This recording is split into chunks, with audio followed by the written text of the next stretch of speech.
Over the Garden Wall. It's a 10-episode miniseries following half-brothers Ward and Greg, and they're lost. Along with their talking bird friend Beatrix, they attempt to go back home, while dealing with this creepy woods.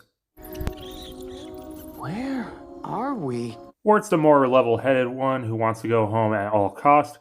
Greg is the more hyperactive, silly one, and Beatrix is kind of the realist. Ward is played by Elijah Wood, who we all know as Frodo from The Lord of the Rings. Greg is played by a 9-year-old Colin Dean. He's probably best known these days as playing Lincoln Loud from The Loud House. The two interact perfectly. They interact like actual brothers. They come across characters like the woodsman played by Christopher Lloyd, who has to keep a lantern lit because the beast is making him.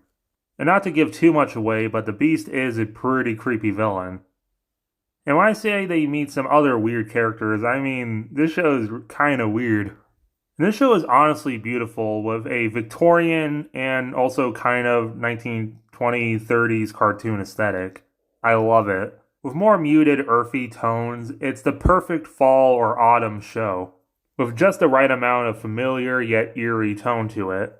It's not a completely creepy show. There are some silent parts and then there are some silly parts to it. Oh, potatoes and molasses. But the show can get very real. And very goofy. I don't want to give too much away because that might kind of ruin the experience of this. But I will say this show is a masterpiece. It's both relaxed and eerie tone, its aesthetics, the music, the voice acting, just everything in this show is amazing. And it's a miniseries, so it's a pretty easy sit for most people. Some might find it a little boring, but for me at least, I give it a perfect score.